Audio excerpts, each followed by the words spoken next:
پیش کیا وہ امام سید سجاد علیہ الصلوۃ والسلام کی جن کے شہادت کے ایام بھی ابھی جلدی گزرے ہیں، آپ کے کلام سے ہے یہ جو آپ نے صحیفہ سجادیہ میں امام کی جو دعائیں ہیں اس دعا کا پہلا حصہ اور پہلی دعا جو اللہ کی حمد کی دعا ہے، اور جس کے لیے پہلے بھی عرض کیا جاتا رہا کہ صحیفہ سجادیہ فقط دعا کرنے کی کتاب نہیں یا کچھ مانگنے کی کتاب نہیں ہے، بلکہ صحیفہ سجادیہ میں ایک اسلام کا کامل نقشہ اور مکمل اسلام دعاؤں کی شکل میں پیش کیا گیا ہے۔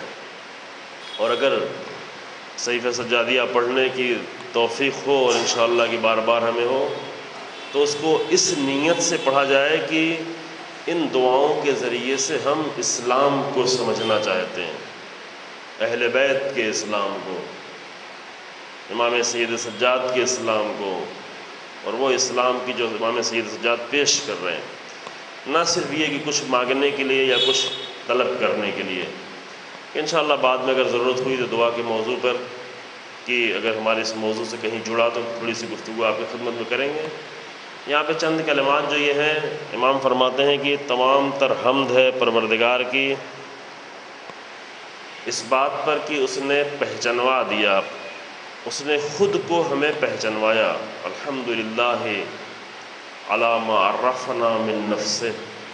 تمام حمد ہے پروردگار کی اس بات پر کہ اس نے خود کو ہمیں پہچنوایا اور اس نے ہمیں توفیق دی کہ اس کا شکر ادا کر سکیں، اس نے الہام کیا ہم پر کہ اس کا شکر ادا کرتے رہے، وَالْحَمْنَا عَلَىٰ شُكْرِهِ وَفَتَحَ لَنَا مِنْ أَبْوَابِ الْعِلْمِ بِرُبُوبِيَّتِهِ، اور اس نے اپنی ربوبیت سے ہمارے لیے علم کے دروازے کھول دیے کہ ربوبیت سے پروردگار نے سب کچھ جو اس کائنات میں ہمیں عطا ہو رہا ہے وہ پروردگار کی ربوبیت کے سائے میں عطا ہو رہا ہے، لیکن ساری عطاؤں میں ایک بہت ہی عظیم عطا جو پروردگار کی ہے وہ علم، کہ اس نے اپنی ربوبیت سے ہمارے لیے علم کا دروازہ کھولا۔ اس جملے کے بھی ہم شرح نہیں کرتے، صرف ترجمہ پیش کر رہے ہیں تاکہ ہم اپنے اصلی موضوع پر آ جائیں۔ وَدَلَّنَا عَلَيْهِ مِنَ الْإِخْلَاصِ لَهُ فِي تَوْحِيدِهِ، اور پروردگار نے خود ہمیں اپنی توحید میں اخلاص کے راستے کی طرف ہدایت کی، اخلاص پیدا کرنے کی ہدایت کی۔ وَجَنَّبَنَا مِنَ الْإِلْحَادِ وَالشَّكِّ فِي أَمْرِهِ، اور اس نے اپنے امور میں شک و شبہے اور کنفیوژن اور شبہات سے ہمیں نجات دی پروردگار نے۔ اس بات پر بھی ہم پروردگار کی حمد کرتے ہیں، ایسی حمد کی حمدن لا منتہا لحدہ ولا حساب لعددہ، ایک ایسی حمد کی جس کے حد کی کوئی انتہا نہ ہو۔ یہ بہت ہی آسان سا ہے، عربی جو ہے لیکن بہت ہی آسان والی عربی ہے جو اردو جیسی ہے۔ میں نے انہی جملوں کا انتخاب کیا، دعا بڑی ہے لیکن انہی جملوں کا انتخاب کیا جو آسانی سے سمجھ میں بھی آ جائے۔ لا منتہا لحدہ ولا حساب لعددہ، ایسی حمد کرنا چاہتے ہیں پروردگار کی جس کے حد کی کوئی انتہا نہ ہو اور جس کے عدد کا کوئی حساب نہ کیا جا سکے۔ ولا حساب لعددہ ولا مبلغ لغایتہ ولا انقطاع لعمدہ، اور ایسی حمد کرنا چاہتے ہیں پروردگار کہ جس کے آخر کی کوئی پہنچ نہ ہو کہ کہاں تک ہے حمد، اس کی کوئی انتہا نہ ہو۔ ولا مبلغ لغایتہ ولا انقطاع لعمدہ، اور ایسی حمد کہ جس کا سلسلہ کبھی رکنے نہ پائے، ٹوٹنے نہ پائے، مسلسل جو حمد جاری رہے۔ اور والصلاۃ والسلام علی خیر خلقہ واشرف بریتہ، اور صلوات و سلام ہو اللہ کی بہترین مخلوق پر اور اللہ کے مخلوقات میں سب سے زیادہ شریف ترین مخلوق پر جو پیغمبر اکرم صلی اللہ علیہ وآلہ وسلم، وہ ذات کی مبلغ رسالات ہی، جو اللہ کی رسالتوں کو پہنچانے والا اور اللہ کی امانتوں کو پہنچانے والا اور اسی طرح سے صلوات و سلام ہو اہل بیت علیہم السلام پر کہ جو اللہ کے اطیبین، پاکیزہ ترین، مقدس ترین، نجیب ترین مخلوقات ہیں، کہ جن سے اللہ نے ہر طرح کے رجس کو دور کر رکھا ہے۔ اس کے بعد آپ کی خدمت میں ایک قول جو 12 محرم کی مجلس میں یہاں پر پڑھا تھا، صرف ترجمے کی حد تک، اور اس سے جو ہم اپنے سلسلے کو جاری کریں گے، امام حسین علیہ السلام کا ایک جملہ، ایک خطبہ جو مختصر سا خطبہ ہے، اور اس خطبے میں امام نے اللہ کی حمد و ثنا کرنے کے بعد سب سے پہلے رسول اللہ کی ایک حدیث پڑھی ہے، اور یہ حدیث، اور دوسری جگہوں پہ عرض کیا کہ یہ حدیث رسول اللہ نے، امام حسین علیہ السلام نے اس طرح سے نہیں پڑھی جیسے ہم جب کوئی مجلس پڑھنی ہوتی ہے تو پہلے ایک خطبہ دیتے ہیں، خطبے کے بعد کوئی ایک آیت یا حدیث پڑھتے ہیں تاکہ اس حدیث اور آیت کے بعد جو ہے اپنی گفتگو کو شروع کریں۔ امام حسین نے اس طرح سے نہیں، اس نیت سے نہیں پڑھا کہ ایک تبرک کے لیے جو ہے ایک حدیث یا ایک آیت پڑھی جائے، پھر بعد میں کبھی کبھی ایسا ہوتا ہے کہ خبر ہی نہیں رہتی کہ کون سی آیت پڑھی تھی اور کون سی حدیث پڑھی تھی، گفتگو کچھ اور ہو رہی ہوتی ہے۔ نہیں، امام حسین علیہ السلام نے اس حدیث کو تبرک کے طور پر نہیں، بلکہ اس حدیث میں کربلا میں جو کچھ بھی انجام پانے والا ہے، اور جو کچھ بھی اس زمانے کے حالات ہیں، اور جو کچھ حسین ابن علی خود انجام دینے جا رہے ہیں، اور جو کچھ دشمن کی طرف سے انجام پانے والا ہے، وہ سب کچھ ایک حدیث میں امام نے بیان کیا، کہ بعد میں شاید اس کی طرف ہم تفصیل سے تھوڑا گفتگو کریں گے۔ ترجمہ اس کا ہم پہلے پیش کر چکے ہیں، لیکن چونکہ بیچ میں فاصلہ ہو گیا ہے لہذا ہم جلدی سے ترجمہ کر کے اصل موضوع کا آج صرف اعلان کرتے ہیں، اور ایک چند باتیں آپ کی خدمت میں عرض کرتے ہیں، اور پہلی مجلس کو تھوڑا مختصر طور پر جلدی تمام کرنے کی کوشش کریں گے، پھر دیکھتے ہیں انشاءاللہ کل سے مجلس کا ماحول اور حالات کیا ہوتے ہیں۔ نہیں معلوم آپ نے لوگوں کو آگاہ کیا ہے، خبر دی ہے یا نہیں دی ہے، یہ کل سے اندازہ ہوگا انشاءاللہ۔ اس خطبے میں جو پہلے عرض کیا تھا اس سے قبل 12 محرم میں ایک مختصر سی مجلس میں، کہ امام حسین علیہ السلام کی حر سے، جب حر کے لشکر سے ملاقات ہوتی ہے اور گفتگو ہوتی ہے، اور جو نماز ادا ہوتی ہے، نماز کے بعد کچھ گفتگو ہوتی ہے، وہ گفتگو بھی موجود ہے کتابوں میں، معتبر کتابوں میں۔ گفتگو ہونے سے پہلے امام فرماتے ہیں کہ ابھی گفتگو بعد میں کریں گے، پہلے ابھی نماز کا وقت ہو گیا ہے، نماز پڑھ لیتے ہیں، تو اپنے لشکر کو نماز پڑھا دیں، میں اپنے کاروان کے ساتھ نماز پڑھتا ہوں۔ حر نے کہا کہ نہیں، آپ فرزند رسول ہیں، آپ نماز پڑھیں گے تو ہم الگ سے نماز نہیں پڑھیں گے، ہم بھی آپ ہی کے ساتھ اور آپ ہی کے ساتھ جماعت میں نماز پڑھیں گے۔ اور اس طرح سے امام حسین علیہ السلام کی امامت میں حر کے لشکر نے بھی نماز پڑھی۔ جب نماز ہو گئی تو جو گفتگو تھی آپس میں رد و بدل ہوئی، امام اپنے راستے کو طے کرنا چاہ رہے تھے، لیکن حر نہیں چاہتا تھا کہ امام اس طریقے سے کوفے کی طرف بڑھے، حر کچھ اور چاہتا تھا۔ جو آپس میں گفتگو ہوئی، کچھ ڈرانے دھمکانے کی باتیں ہوئیں، امام نے وہاں پر ایک خطبہ دیا جو ابھی فی الحال ہمارا وہ موضوع نہیں ہے، مختصر ہے وہ، یہاں تک آخر میں یہ طے پایا کہ ایک ایسے راستے پر کا انتخاب کیا جائے کہ جو کوفے بھی نہیں جاتا ہے اور واپسی کا بھی راستہ نہیں ہے، اور وہاں سے امام حسین علیہ السلام نے جو کوفے کی طرف آگے بڑھ رہے تھے اپنے راستے کو موڑ دیا اور کربلا کی طرف روانہ ہونا شروع ہو گئے۔ حر نے کہا کہ ہم بھی آپ کا ساتھ نہیں چھوڑیں گے، کیونکہ ہمیں حکم دیا گیا ہے کہ یا تو آپ کا سر اپنے ساتھ لے کے آئیں یا آپ کو تنہا نہ چھوڑیں۔ لہذا حر کا لشکر بھی امام کے ساتھ ساتھ چلنے لگا، جو تقریباً 1000 کے اوپر مشتمل تھا، مختصر لشکر تھا ابھی جو حر کے ساتھ آیا ہوا تھا۔ مقام بیضا پر جب امام کا لشکر پہنچا، یعنی مقام ذو حسم سے جب مقام بیضا کی طرف بڑھتے رہے اور مقام بیضا پر امام کا لشکر پہنچا تو وہاں امام نے قیام کیا، ٹھہرے، لیکن ٹھہرنے پر یہاں پر امام نے ایک مختصر سا خطبہ دیا ہے، شاید بعد میں وہ خطبے کے بعد کے جملے بھی ہم آپ کی خدمت میں پیش کریں، لیکن خطبے میں اللہ کی حمد و ثنا کرنے کے بعد سب سے پہلے امام نے وہی حدیث جو ہم آپ کے سامنے پہلے بھی پیش کر چکے ہیں ایک مجلس میں، وہ رسول اللہ کی حدیث امام نے پیش کی حر کے لشکر کو مخاطب کرتے ہوئے۔ حدیث یہ تھی کہ بعض روایتوں میں آیا ہے کہ ایھا الناس، اے لوگو، ان رسول اللہ صلی اللہ علیہ وآلہ وسلم، اللہم صلی علی محمد وآل محمد، قال، کہ رسول اللہ صلی اللہ علیہ وآلہ وسلم نے یہ فرمایا ہے۔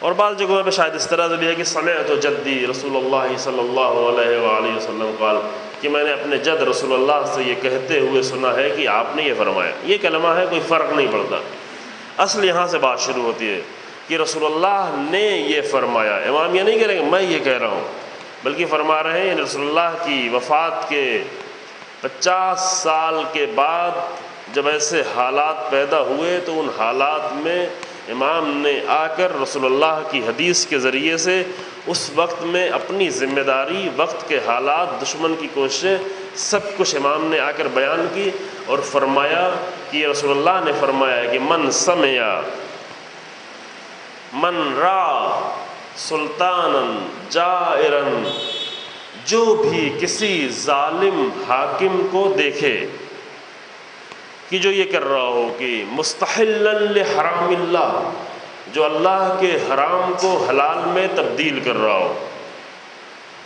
ناقضا لعہد اللہ، جو اللہ کے عہد کو توڑ رہا ہو، اللہ کے کیے ہوئے وعدوں کو جو انسان سے کیا ہوا وعدہ ہے اس کو توڑ رہا ہو، مخالفا لسنت رسول اللہ، جو رسول اللہ کی سنتوں کی مخالفت کر رہا ہو، یعمل فی عباد اللہ بالاثم والعدوان، جو اللہ کے بندوں کے درمیان میں، لوگوں کے درمیان میں گناہ و فسق و فجور کے ساتھ زندگی گزار رہا ہو، علی الاعلان یہ کام کر رہا ہو، اور یہ سب کچھ دیکھنے کے بعد فلم یغیر علیہ بقول ولا فعل۔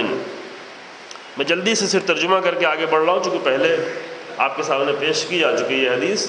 یہ سب کچھ دیکھنے کے بعد جو یہ سب کچھ کرتے ہوئے دیکھے، فلم یغیر علیہ بقول ولا فعل، اور اس کے اندر کوئی بھی تبدیلی نہ آئے، نہ اس کی زبان سے نہ اس کے عمل سے۔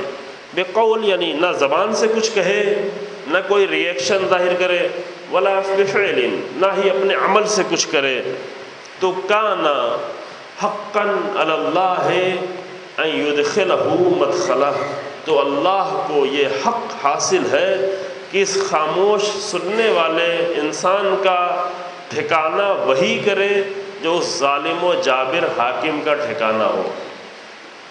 یعنی اس دور میں یزید ظالم و جابر حاکم ہے جو عہد الہی کو توڑ رہا ہے، جو حرام کو حلال میں تبدیل کر رہا ہے، جو رسول اللہ کی سنتوں کی مخالفت کر رہا ہے، جو لوگوں کے درمیان میں گناہ و فسق و فجور کا عمل انجام دے رہا ہے۔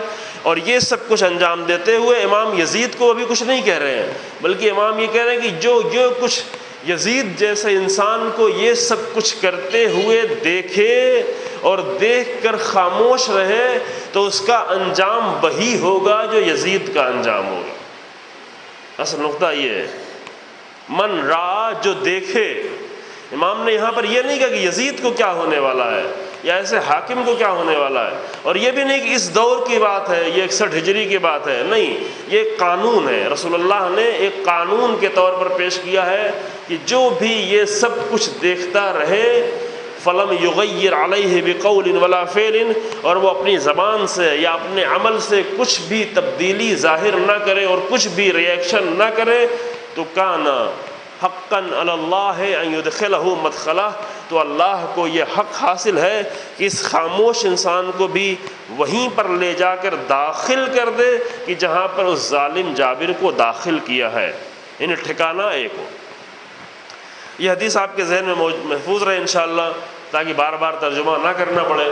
اس میں سے کچھ اہم باتیں آئیں گی اس حدیث میں، لیکن آج یہ پہلی مجلس میں ہم صرف مختصر طور پر عنوان کا اعلان کرتے ہیں اور ایک عنوان ہی کے تحت ایک چند باتیں حدیثی کے طور پر آپ کی خدمت میں پیش کرتے ہیں، پھر کل سے انشاءاللہ اپنی گفتگو کو جاری رکھیں گے انشاءاللہ تعالی۔ اللہم صلی علی محمد و آل محمد۔ اس حدیث کے تحت جو عنوان ہے، پہلے میں نے کچھ اور سوچا تھا لیکن آج سوچ کر اس کو مناسب لگا کہ تبدیل کریں، اور جو عنوان جس پہ گفتگو ہونا ہے وہ ہے حسینی تحریک اور اس کے اثرات۔ یہ آپ اپنے ذہن میں یہ بھی محفوظ کر لیں، حسینی تحریک اور اس کے اثرات، تاریخ میں جو اس کے اثرات پڑے ہیں۔ البتہ ہم یہ پہلے ہی سے اعلان کر دیں کہ 10 دنوں میں ہم نہ کامل طور پر امام حسین علیہ السلام کی تحریک کو آپ کے سامنے بیان کر پائیں گے، نہ کامل طور پر اس کے اثرات کو بیان کر پائیں گے، لیکن یہ ایک موضوع ہے جو ضروری اور اہم ہے، اور ممکن ہے کہ انشاءاللہ مفید ثابت ہو یہاں کے مومنین کے لیے بھی اور خود میرے لیے بھی گفتگو کرنا۔ حسینی تحریک کا لفظ جو ہے وہ انشاءاللہ آپ آشنا ہے۔ تحریک کا لفظ بنا ہوا ہے حرکت سے۔ حرکت جو ہے وہ سکون کے مقابلے میں ہے، یعنی کہیں پر ٹھہر جائے انسان تو اس کے کہتے ہیں سکون۔ ایک سکون جو دل کا سکون ہے اس کی بات نہیں ہے، سکون یعنی ٹھہرنا، اسی لیے کہتے ہیں مسکن، گھر کو کہتے ہیں مسکن۔ گھر کو مسکن اس لیے کہتے ہیں کیونکہ انسان دوڑ بھاگ کر کے، پیسہ کما کر، کوشش کر کے، تمام دن بھر حرکت کر کے، تمام کوششیں کر کے، چونکہ مسلسل اس کو حرکت کرنا ہے، کوشش کرنا ہے، کوشش کرنے میں حتماً انسان کو حرکت کرنی پڑتی ہے، تو ساری دن بھر کی حرکت کرنے کے بعد گھر میں آ کر ٹھہر جاتا ہے۔ چونکہ گھر میں آ کر ٹھہر جاتا ہے لہذا یہاں پر اس کو سکون، دل کا بھی سکون حاصل ہوتا ہے اور جسم کو بھی سکونت مل جاتی ہے۔ سکونت بھی اسی لیے کہتے ہیں چونکہ سکون پیدا ہو گیا، ٹھہر گیا، آ کر دن بھر دوڑ بھاگ کرتا رہا ہے، اب آ کر ٹھہر گیا۔ اب وہ لوگ بیچارے جو دن بھر بھی ٹھہرے رہتے ہیں ان کے لیے گھر بھی سکون رہتا ہے، باہر بھی ٹھہرے ہوئے ہوتے ہیں، کوئی حرکت نہیں کر رہے ہوتے ہیں۔ دن ہوتا ہے بھاگ دوڑ کرنے کے لیے، کوشش کرنے کے لیے، محنت کرنے کے لیے، دن بھر دوڑ بھاگ کرنے کے بعد اب آ کر انسان جب گھر میں ٹھہر جاتا ہے اس کو کہتے ہیں مسکن، یعنی ٹھہرنے کی جگہ، سکون کی جگہ۔ اس کے مقابلے میں سکون کے مقابلے میں ہے حرکت، یہ اپوزٹ ہے، جو کسی کلمے کو سمجھنے کے لیے لازم ہے کہ بہتر یہ ہے کہ اپوزٹ کلمے کے ذریعے سمجھا جائے۔ سکون یعنی ٹھہر جانا کہیں پر، اور اس کے مقابلے میں ہے حرکت، یعنی حرکت، چلتے رہنا، کوشش کرتے رہنا، ذہن کو بھی حرکت دیتے رہنا، جسم کو بھی حرکت دیتے رہنا۔ اسی حرکت کے لفظ سے بنا ہوا ہے تحریک۔ اب تحریک میں فقط جسمانی حرکت نہیں رہ جاتی، تحریک کو اگر ہم انگریزی میں ترجمہ کرتے ہیں تو اس کو کہتے ہیں مومنٹ۔ مومنٹ میں کیا ہوتا ہے؟ مومنٹ میں یہ ہوتا ہے کہ ایک آئیڈیالوجی، ایک مقصد کے لیے خود اور اپنے ساتھ کچھ لوگوں کو حرکت میں لے آنا۔ مومنٹ جو عام طور سے استعمال، ایک مومنٹ یہی ہے کہ ہم گھر سے نکلے اور مومنٹ کرتے ہوئے دکان تک گئے، دفتر تک گئے، آفس تک گئے، کمپنی تک گئے، فیکٹری تک گئے، جہاں تک گئے، یہ بھی ایک مومنٹ ہے جو جسمانی مومنٹ ہے۔ لیکن جب مومنٹ کا لفظ بولا جاتا ہے عام طور پر کسی تحریک کے طور پر تو وہاں مراد یہ ہوتی ہے کہ کسی مقصد کے لیے خود کو حرکت میں لے آنا اور اپنے ساتھ ساتھ دوسروں کو بھی حرکت دے دینا، دوسروں کو بھی حرکت میں لا دینا۔ اگرچہ ممکن ہے انسان جسمانی طور پر کہیں بیٹھا ہو لیکن اس کے مقصد میں حرکت ہو رہی ہو، خود بھی آگے بڑھ رہا ہو، معاشرے کو بھی آگے بڑھانا چاہتا ہو۔ اب وہ کس مقصد کے لیے انسان مومنٹ کر رہا ہے، جیسا مقصد بڑا ہوتا چلا جائے گا ویسے انسان کا مومنٹ بھی بڑا ہوتا چلا جائے گا، انسان کی تحریک بھی بڑھتی چلی جائے گی، تحریک بھی لازم ہوتی چلی جائے گی، اس کا سلسلہ بڑھتا چلا جائے گا۔ کربلا عزیزو، امام حسین علیہ السلام نے جو حرکت تحریک شروع کی، جو کربلا کی تحریک ہے، حسینی تحریک، عام طور سے اس واقعے کو، جو کربلا کا واقعہ ہے، عام طور سے ہم اس کو کہتے ہیں واقعہ کربلا، کربلا کا واقعہ۔ بعض لوگ اس کو اور بھی نیچے لے آ کر حادثہ کہتے ہیں، حادثہ کربلا۔ بعض لوگ اس کو اور بھی نیچے لے آتے ہیں اور کہتے ہیں اتفاق کربلا، کربلا کا ایک اتفاق۔ یہ سارے کلمات کربلا کے لیے مناسب نہیں ہیں، حسین ابن علی نے جو عمل انجام دیا، اس عمل کے لیے یہ سارے کلمات مناسب نہیں ہیں۔ حتیٰ واقعہ کربلا جو بہت زیادہ ہمارے درمیان میں بھی استعمال ہوتا ہے اور ہم آپس میں واقعہ کربلا کہتے رہتے ہیں، یہ کلمہ بھی کربلا کے لیے مناسب نہیں ہے، بلکہ کربلا کے لیے جو مناسب کلمہ ہے وہ یہی تحریک کربلا، تحریک حسینی، یا انقلاب کربلا اور انقلاب حسینی، یا قیام حسینی۔ یہ چند کلمات ہیں جو مناسب کلمات ہیں۔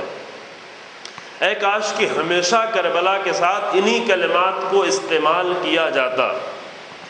کربلا کو واقعہ کے طور پر یعنی 1400 سال پہلے، 1375 سال پہلے ایک واقعہ پیش ہوا، اس واقعے کو 1375 سال کے بعد آج ہم بیٹھ کر اس واقعے کو پڑھ رہے ہیں، بیان کر رہے ہیں، اور چونکہ بہت دردناک واقعہ تھا لہذا ہماری آنکھوں سے کچھ آنسو بھی نکل جا رہا ہے۔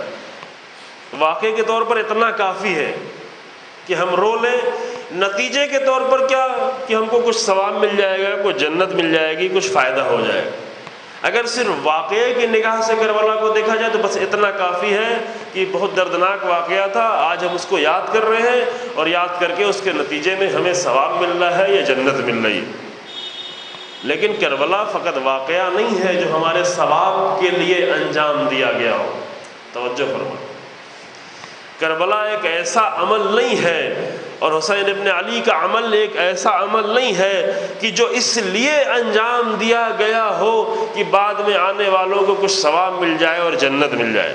وہ ہے، اس میں کوئی شک نہیں۔ ابھی ہم روایتیں بھی پڑھیں گے آپ کے سامنے کہ ثواب اور جنت بھی اپنی جگہ پر ہے، لیکن کربلا کا واقعہ اس لیے نہیں ہے۔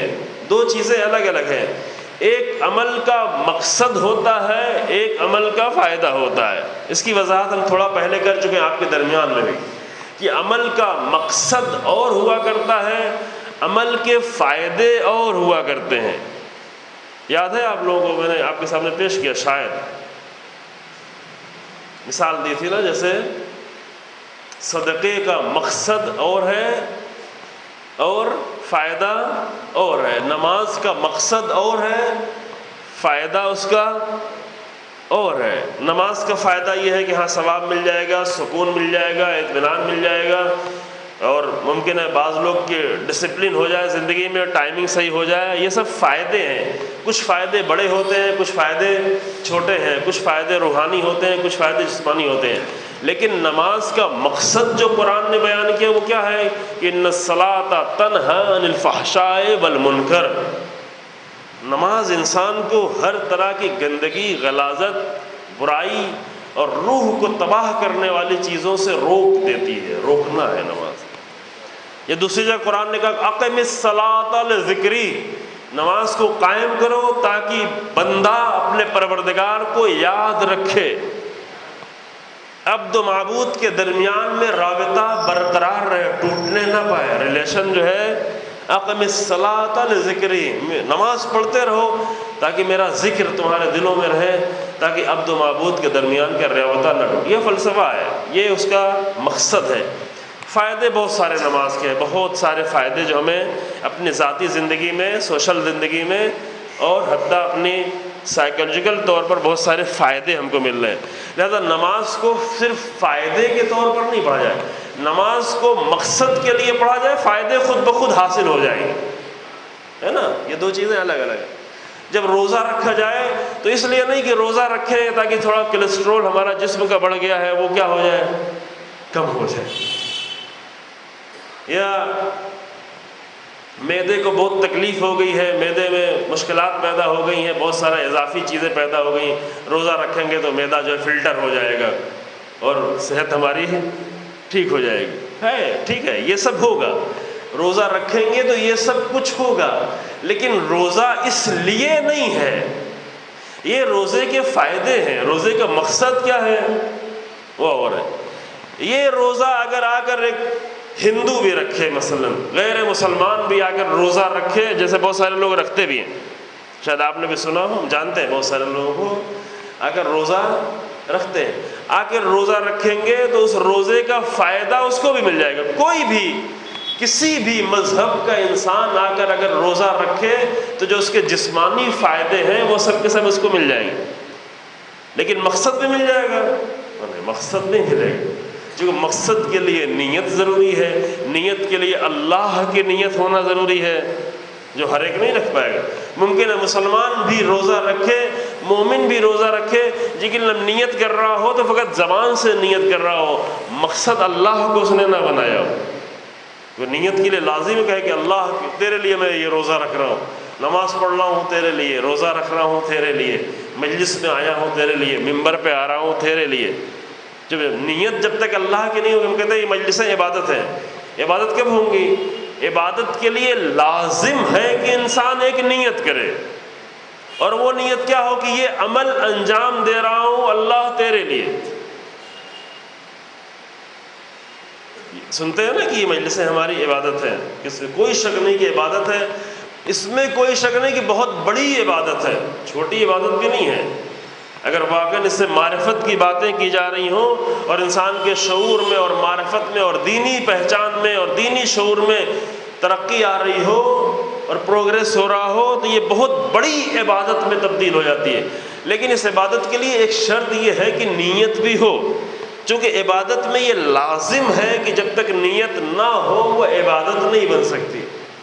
تو جو ہے آپ نے مثلا آپ بہت ساری نمازیں پڑھیں لیکن نیت نہ کریں، ہزاروں رکعت نماز پڑھیں لیکن نیت نہ کریں تو عبادت بنے گی؟ یہ عبادت نہیں بنے گی۔ آپ لاکھوں کروڑوں روپے جو ہے زکوٰۃ اور خمس کے نام پر دے دیں لیکن نیت کیے بغیر دیں، ایسے ہی خرچ، تو یہ سوشل ویلفیئر کا کام ہوگا لیکن خمس نہیں بنے گا۔ یہ زکوٰۃ کام اچھا ہے لیکن یہ عبادت نہیں بن پائے گی۔ عبادت کے لیے لازم ہو کہ انسان یہ نیت کرے، اس میں ضرور نہیں ختماً عربی میں نیت کرے، نہ اپنی زبان میں جو اس کو زیادہ سمجھ میں آتی ہے، کیونکہ سمجھ میں آئے گی تبھی نیت بن پائے گی۔ جب تک وہ سمجھ میں نہیں آئے گا نیت نہیں بنے گی۔ وہ صرف کلمات کا ادا کرنا ہو، کلمات کا ادا کرنا اچھا ہے لیکن نیت کے لیے ضروری کہ انٹینشن ہو، انٹینشنلی یہ عمل انجام دیا جائے، ارادے کے طور پر۔ ارادہ لفظوں سے صرف نہیں ہوتا، دل سے ہوتا ہے۔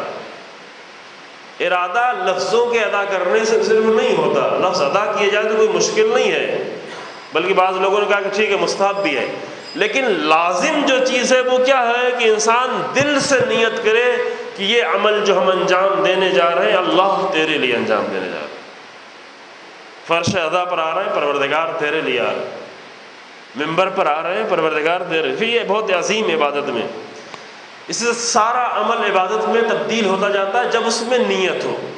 روزہ اگر نیت ہو، اور وہی نیت کی جو اللہ نے کہا، فلسفہ روزہ کا کیا بیان کیا؟ روزہ کا فلسفہ یہ ہے کہ یا ایھا الذین آمنوا کتب علیکم الصیام کما کتب علی الذین من قبلکم لعلکم تتقون۔ مثلا ایک غیر مسلمان آ کر روزہ رکھے تو کبھی بھی وہ نہیں کہے گا ہم تقویٰ کے لیے روزہ رکھ رہے ہیں، کہے گا؟ نہیں کہے گا۔ تقویٰ یعنی پاکیزگی ہے۔ اب تقویٰ کی ڈیفینیشن بھی بہت اچھی ہمارے درمیان میں نہیں ہے، ایک صحیح ڈیفینیشن جو امیر المومنین نے بیان کی ہے، جو رسول اللہ نے بیان کی ہے، محمد صلی اللہ علیہ وسلم،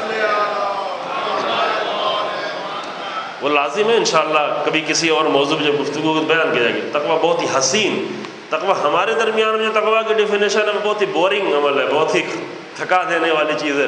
اصل تقویٰ کے بارے میں لوگوں کے درمیان میں گفتگو بھی نہیں کرنا چاہیے، صرف نماز جمعہ کے خطبے میں 2 جملہ کہنا چاہیے، لیکن وہ تقویٰ جو امیر المومنین نے پیش کیا ہے اور اس سے پہلے وہ تقویٰ جو رسول اللہ نے پیش کیا ہے، وہ تقویٰ جو نہج البلاغہ جس سے بھری پڑی ہے، وہ تقویٰ بہت ہی حسین، بہت ہی خوبصورت اور بہت ہی عظیم ہے کہ ابھی فی الحال ہمارا موضوع نہیں۔ قرآن نے کہا کہ یہ ہے فلسفہ۔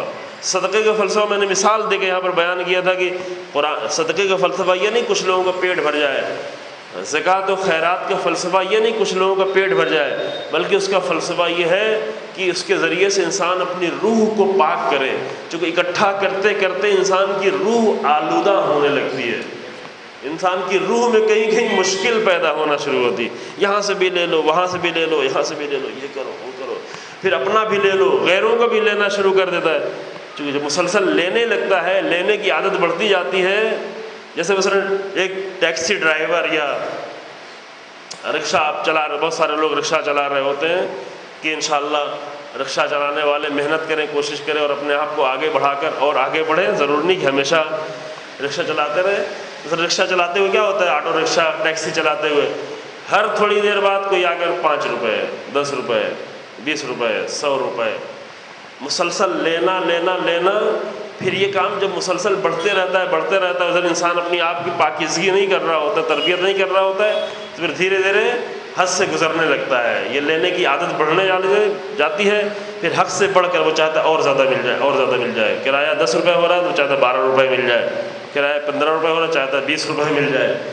یعنی کیا یہ نتیجہ کیا ہوتا ہے؟ یہ نتیجہ چونکہ لینا مسلسل جاری رکھا ہے لیکن روح کو پاک کرنے والا سلسلہ جاری نہیں رکھا ہے، لہٰذا دوسروں کا حق بھی انسان لینا شروع کر دیتا ہے. یہ چھوٹی سی مثال دی ہے، یہ بڑی مثال بھی ہے کہ انسان جو ہے جو صرف لینے کی مسلسل اس کو فکر ہر طرف سے آتا رہے تو پھر کبھی بھائی کا حق لے لیتا ہے، کبھی دوسرے کا حق لیتا ہے، کبھی اپنے عزیز کا حق لیتا ہے، کبھی وہ زمین لے لینا چاہتا ہے، کبھی وہ مال لے لینا چاہتا ہے، کبھی وہ میراث لینا چاہتا ہے. کیونکہ صرف مسلسل اس نے لینے کی عادت کی ہے، اور لینے کی عادت روح کو ڈسٹرب کر رہی ہوتی ہے، کہیں پر جسم کو فائدہ پہنچا رہی ہوتی ہے لیکن روح کو کہیں نہ کہیں نقصان پہنچا رہی ہوتی ہے.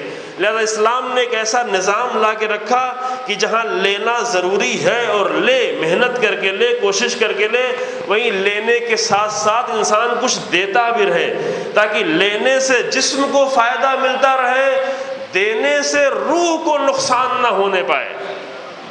توجہ فرمائی آپ نے؟ جو روح کی حفاظت لازم ہے. روح جسم سے بڑی چیز ہے. یہ جسم بہرحال انسان کا ساتھ چھوڑ دے گا لیکن جو چیز باقی رہنے والی ہے وہ روح باقی رہنے والی ہے. لہذا صرف جسم کو فائدہ پہنچا رہا ہے. حق ہے انسان کو کہ زیادہ سے زیادہ کمائے، زیادہ سے زیادہ محنت کرے، زیادہ سے زیادہ لے کے آئے، اتنا لائے کہ خود بھی عزت سے زندگی جیے، دوسروں کو عزت دے سکے، کم سے کم اپنے گھر والوں کو عزت دے سکے، کم سے کم اور آگے بڑھ کر اپنے عزیزوں کو عزت کی زندگی فراہم کر سکے. اتنا انسان لے، لیکن لینے میں اتنا مشغول نہ ہو جائے کہ ادھر روح کو کچھ نہ کچھ ڈیفیکٹ ہونا شروع ہو جائے، نقصان ہونا شروع ہو جائے، مشکل پیدا ہونا شروع ہو جائے. لہذا لینے کے ساتھ ساتھ دینے کا سلسلہ جاری رہے. حتیٰ اگر کم مل رہا ہے تو بھی لے. جو قرآن نے آ کے رسول اللہ سے کہا خذ من اموالہم صدقہ، اے رسول اللہ ان کے مال سے کہو کہ صدقہ نکالے دیں. کون لوگ دیں؟ وہ لوگ دیں جو بیچارے بہت غریب تھے اس زمانے میں. یہ ہم کہیں کہ نہیں کہ ہمارے پاس پیسہ کم ہے، ہمیں کیا دینا، ہمیں تو صرف لینا ہے، ہمیں دینا نہیں ہے. چونکہ ہماری انکم کم ہے، ہم بہت کم کماتے ہیں، ہمارے گھر کی ضرورت بھی پوری نہیں ہو پاتی. ٹھیک ہے، ضرورت نہیں پوری ہو پاتی، زیادہ نہیں دے سکتے، لیکن پھر بھی کچھ نہ کچھ دیں. ایک سکہ صحیح لیکن دیں. کیوں؟ اس لیے کہ یہ دینا روح کے لیے ضروری ہے. رسول اللہ کے زمانے میں جو لوگ تھے وہ کیا تھے؟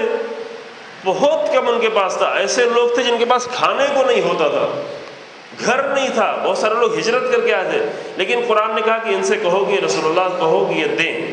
خذ من اموالہم صدقہ، اے رسول اللہ ان کے مال سے صدقہ لو. رسول اللہ کو کوئی ضرورت بھی نہیں ہے، رسول اللہ کے اوپر صدقہ حرام بھی ہے. مستحب صدقہ حرام ہے، رسول اللہ کے اوپر واجب صدقہ. پھر بھی رسول اللہ سے کہا کہ آپ لیں. کیوں لیں؟ تطہرہم وتزکیہم بہا، تاکہ اس لینے کے ذریعے سے آپ ان کی روح کو پاک کر سکیں اور اس کا تزکیہ کر سکیں. دو کلمہ استعمال کیا قرآن. یہ نہیں کہ یہ لیں گے تاکہ کسی فقیر کا پیٹ بھر جائے، بلکہ اس لیے تاکہ اس کے ذریعے سے پاک کریں. مثال بھی میں نے آپ کے سامنے دی تھی، مثال نہیں دیتے ہیں دوسری جگہوں میں. ہم نے کہا کربلا کیوں ہے؟ امام صلی اللہ علیہ وسلم نے کربلا آ کر نہیں، اتنی بڑی شہادت حسین ابن علی آ کر دے دیں. اس لیے دیں تاکہ اس کا بعد میں آنے والوں کو تھوڑا فائدہ ہو کہ ثواب مل جائے اور کیا، جنت مل جائے. وہ ثواب اور جنت اگر اللہ دینا چاہے تو اتنی بڑی قربانی نہیں مانگے گا. ثواب و جنت دینے کے لیے اللہ چھوٹے چھوٹے بہانے ڈھونڈتا ہے اپنے بندوں کو. جیسے ماں ہے، باپ ہے، اپنے بچوں کو دینے کے لیے اس کو یہ نہیں کہ بہت زیادہ محنت کرے تو دے گی. نہیں، ایک چھوٹا سا عمل انجام دیا، کہا میرے بیٹے میں تجھے کھانا دیتی ہوں، پانی دیتی ہوں، آئس کریم چاہیے آئس کریم دیتی ہوں، بہانہ چاہیے. بیٹے کی آرزو کو پورا کرنے کے لیے ماں بہانہ ڈھونڈتی، کہا یہ دے دے، یہ دے لو، بغیر کچھ بغیر کچھ کیے ہوئے بھی ماں دے رہی ہوتی ہے، تو اللہ کو ثواب دینے کے لیے بہت کچھ نہیں چاہیے۔ اللہ کے ثواب کی کوئی کمی بھی ایسی نہیں ہے۔ بہرحال اللہ اپنے بندوں پر اس سے زیادہ کہیں کریم و رحیم ہے جتنا ایک ماں اپنے بچے پر ہوا کرتی۔ وہ تو بہانا چاہیے کہ کسی بہانے سے انسان کو ثواب دے۔ مجرم ترین لوگوں کو بھی اللہ کہتا ہے چلو تم پلٹ گئے ہو، لو میں تمہیں ثواب دیتا ہوں۔ مجرم لوگ ایک موقع دیتا ہے، بار بار اللہ موقع دیتا ہے، جیسے انسان پلٹے لو اسے دینا شروع کر دیتا ہے۔ 70 سال 60 سال گناہ کیا، لیکن آج انسان کو احساس ہوا، فوراً اللہ اس کی زندگی کو پورا تبدیل کر دیتا ہے۔ اس کا مطلب یہ نہیں کہ انسان 60-70 سال گناہ کرتا رہے، یہ مراد نہیں ہے، کیونکہ کچھ پتہ نہیں انسان کی کس کی زندگی کتنی ہے۔ لیکن اللہ جو ہے بہانے ڈھونڈتا ہے انسان کو دینے کے لیے۔ وہ کافروں کو دیتا ہے، مشرکوں کو دیتا ہے، منافقوں کو دیتا ہے مادی چیزیں، اور مومنوں کو تو اللہ دیتا ہے کہ یہ ثواب دینے کے لیے۔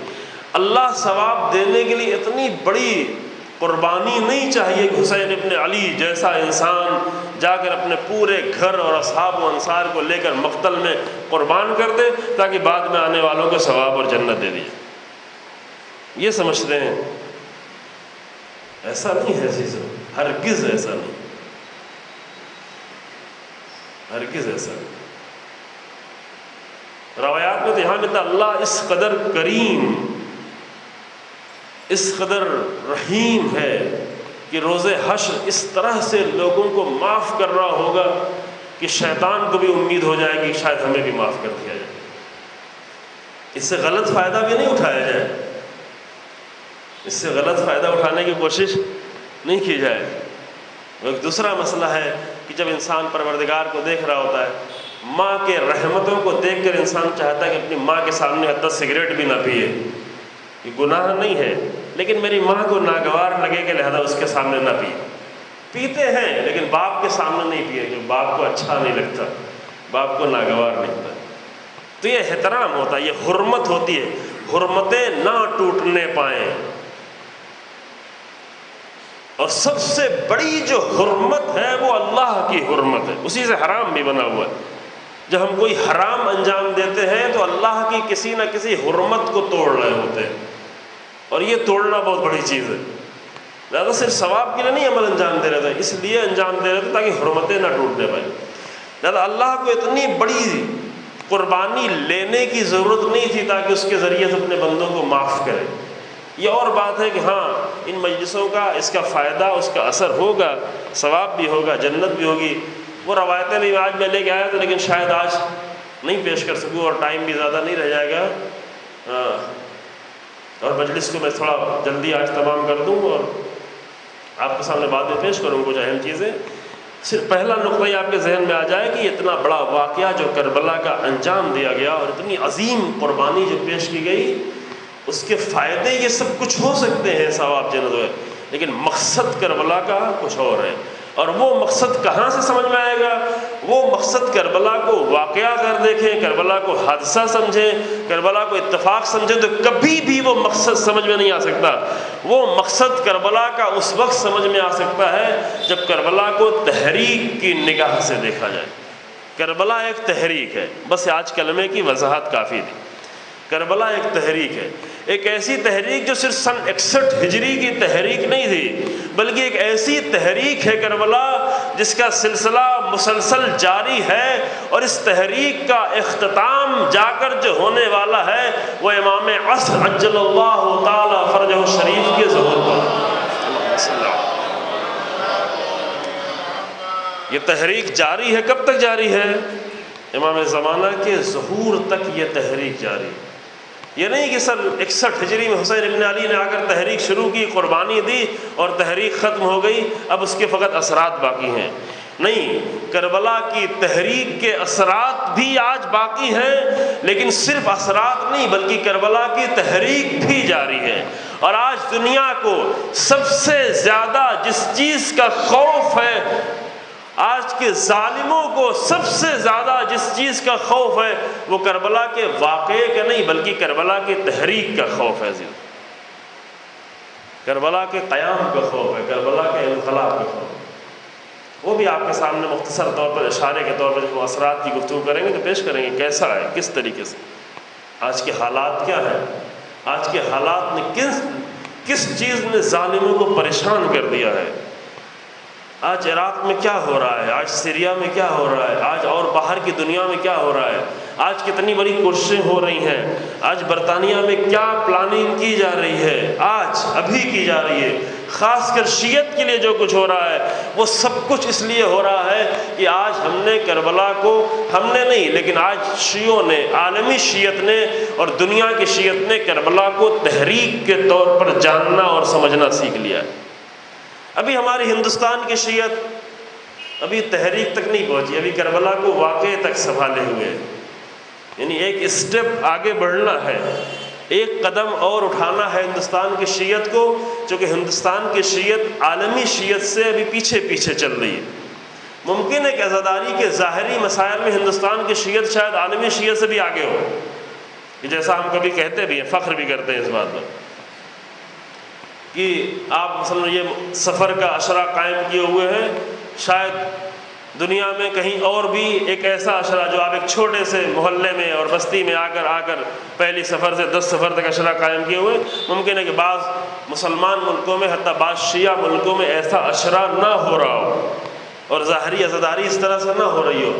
لیکن عزیزو اس دو چیزوں میں فرق ہے کہ واقعے کو یاد منانا ممکن ہے اس میں ہندوستان کی شیعت دوسرے لوگوں سے آگے ہو۔ ہندوستان کی شیعت 2 مہینے 8 دن تک جتنا واقعے کو یاد مناتی ہے اور گریہ کرتی ہے اور اس سے ثواب لیتی ہے، ممکن ہے کہ عالم اسلام میں اور جو شیعہ ملک ہے وہاں پر اتنا نہ ہو رہا ہو، کہ یقیناً نہیں ہوتا، ہم جانتے ہیں کہ یقیناً اتنا نہیں ہوتا جتنا ہندوستان پاکستان میں ہوتا ہے، لیکن شیعت کی تحریک کے طور پر اگر دیکھا جائے تو بھی ہندوستان اور پاکستان کی شیعت دنیا کی شیعت سے بہت پیچھے پیچھے چل رہی۔ یہ 2 چیزیں جدا جدا ہیں، یہ الگ الگ چیزیں ہیں۔ کربلا اتنی عظیم جو ہمارے سامنے بن کے آئی ہے، واقعے کی بنیاد پہ کربلا اتنی عظیم نہیں بنی ہے، بلکہ کربلا اس لیے اتنی عظیم ہے کہ کربلا کو تحریک کے طور پر اور موومنٹ کے طور پر زندہ رکھا گیا ہے۔ اب ایک جملہ اور عرض کرے اور مصائب یہاں پر آ کر گفتگو تمام کرے کہ کربلا کی تحریک حسین ابن علی نے شروع کی ہے، اور کربلا کی تحریک کو زینب بنت علی اور امام سید سجاد نے اپنی معراج تک پہنچایا ہے، اور کربلا کی تحریک کو پھر ایک آئیڈیالوجی کی شکل میں بناتے ہوئے قیامت تک کے لیے ہمارے 11-10 اماموں نے آ کر ہمیشہ کے لیے زندہ کر دیا ہے، 9 اماموں نے کربلا کے واقعے کے بعد۔ اب یہ گفتگو جو ہے ابھی ہم یہاں پر فی الحال جاری نہیں رہ سکتے، چونکہ بہرحال ہمارا وقت گزر گیا ہے اور ہم کچھ اہم چیزیں لائے تھے، لیکن انشاءاللہ اسے اب کل آپ کی خدمت میں پیش کریں گے۔ تو پہلی چیز جو آج کی گفتگو کی ہے کہ کربلا کو ہم ایک ثواب کی داستان سمجھ کے نہ پڑھیں عزیزو، کربلا کو جنت تک پہنچانے کی داستان سمجھ کے نہ پڑھیں، کیونکہ اللہ کے لیے ضروری نہیں تھا کہ اتنی بڑی قربانیاں دی جائیں تاکہ وہ ہمیں ثواب دے، نہیں، اللہ ایسے بھی ثواب دے دیتا ہے۔ ایک سکہ انسان نکال کر ایک کسی فقیر کو دیتا ہے بغیر یہ دیکھے کہ مسلمان ہے کہ غیر مسلمان ہے، کہ انسان ضرورت مند ہے، ممکن اتنا ثواب اللہ ہمیں اسی ایک سکے پر دے دے کہ ہماری زندگی بھر کے لیے کافی ہو جائے، ممکن ہے۔ لیکن کربلا صرف اس لیے نہیں ہے، کربلا ایک تحریک ہے، ایک ایسی تحریک، ایک ایسا مومنٹ جو عالم شیعت کو نہیں بلکہ پوری عالم انسانیت میں حرکت پیدا کرنے کے لیے کافی ہے، اور ابھی یہ شروع ہو گئی ہے۔ یہ دشمنیاں بھی اتنی ساری جو ہو رہی ہیں وہ اسی تحریک کے بنیاد پہ ہو رہی ہیں، کسی ملک سے کسی کو دشمنی نہیں ہے، لوگوں سے دشمنی نہیں ہے۔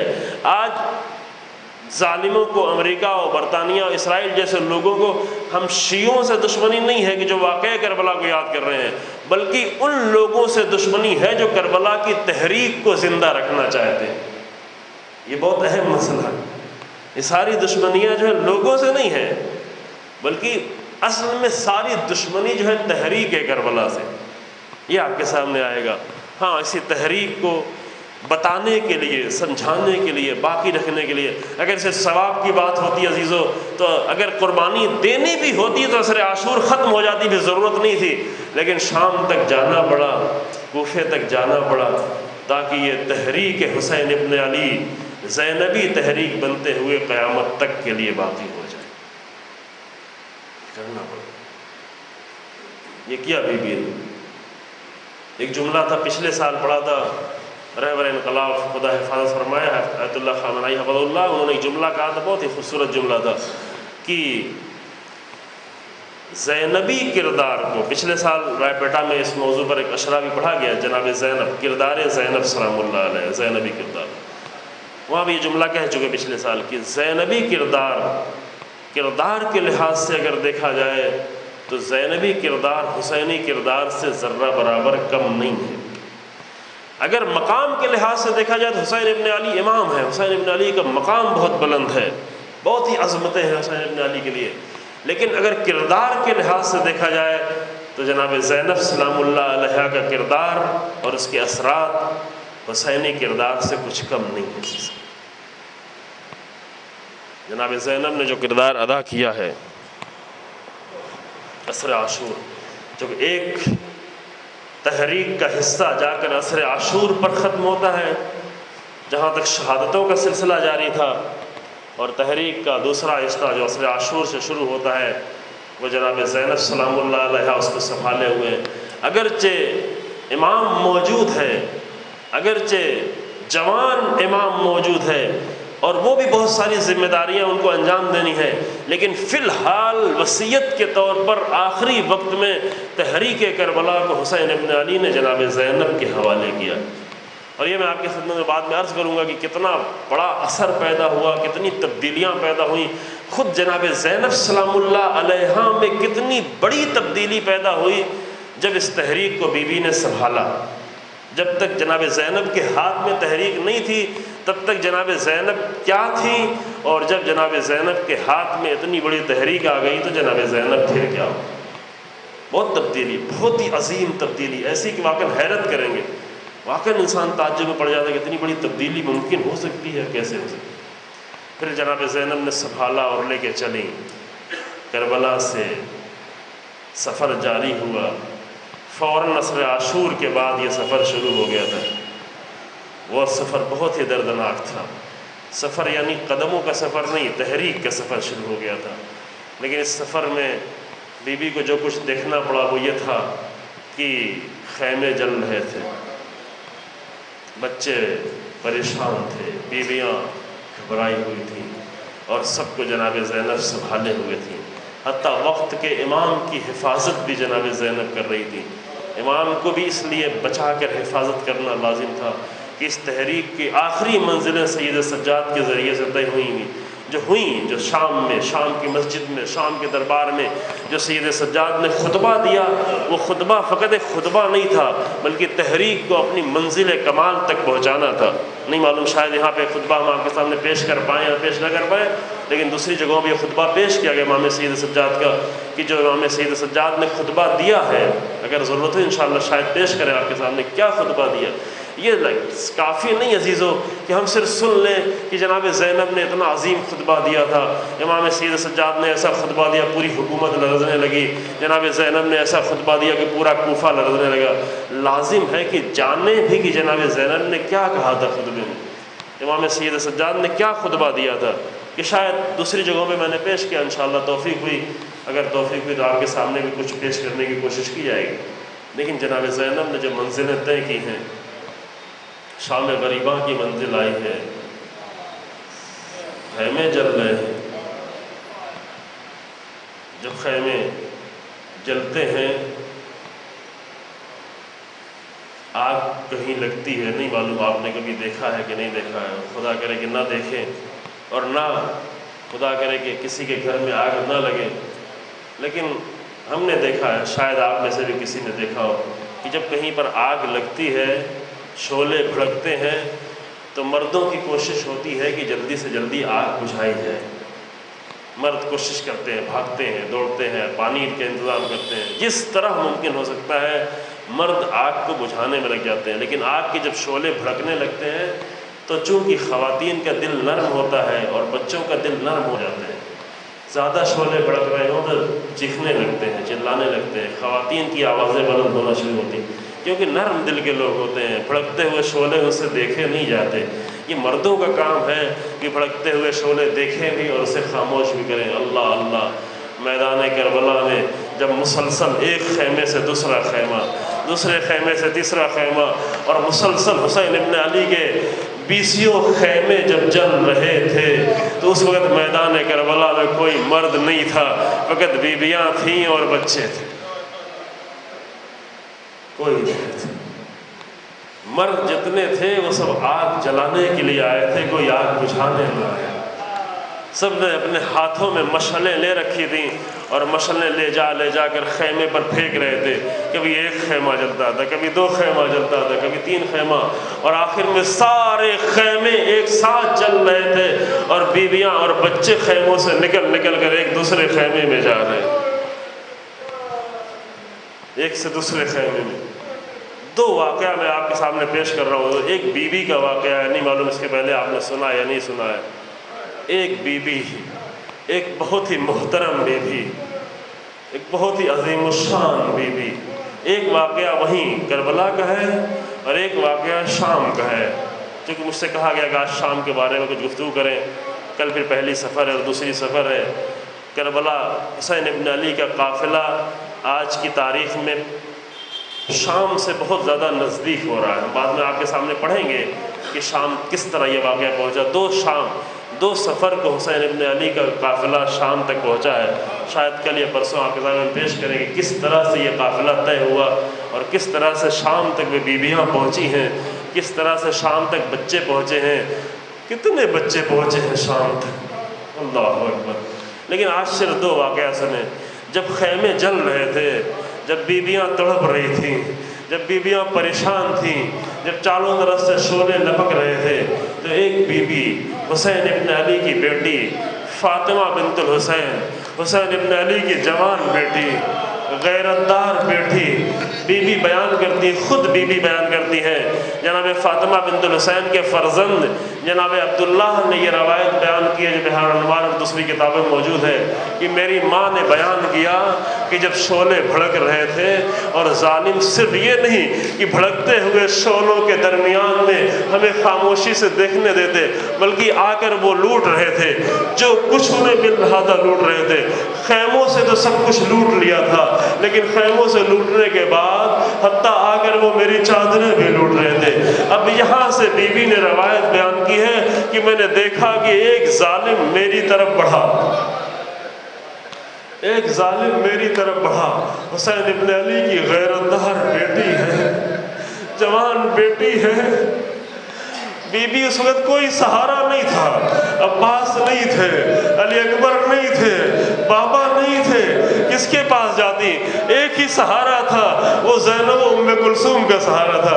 بی بی نے چاہا کہ تیزی سے دوڑ کر جا کر اپنی پھوپھی اماں کی آغوش میں پناہ لے لے، لیکن وہاں زینب بھی تو سب کو سنبھال نہیں تھی، ام کلثوم بھی بچوں کو سنبھال نہیں تھی۔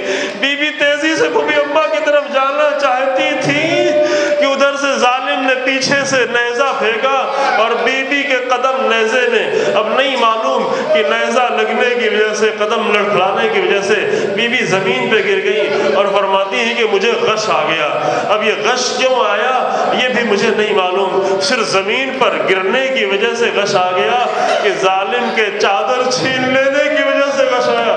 حسین ابن علی کی بیٹی ہے، علی کی پوتی ہے، زہرا کی پوتی ہے، لیکن بیوی بیان کرتی ہے کہ جب مجھے غش سے افاقہ ہوا تو میں نے دیکھا کہ میرا سر میری پھوپھی اماں ام کلثوم کے زانوں پر ہے۔ میں نے پھوپھی کے چہرے کی طرف نگاہ کی اور اپنے سر کو پریشان تھی، مجھے اندازہ تھا کہ میری چادر چھین لی گئی ہے۔ میں نے اپنے سر کو اپنے ہاتھ کو اپنے سر پہ رکھا، دیکھا سر پہ چادر موجود نہیں ہے۔ آواز دی حل لی خرقۃ استر بہا راسی، اے پھوپھی اماں کیا کوئی کپڑے کا ٹکڑا مل جائے گا جس سے میں اپنے سر کو چھپا لوں چادر کے طور پر؟ تو اس وقت میری پھوپھی نے آواز دی اے میرے لال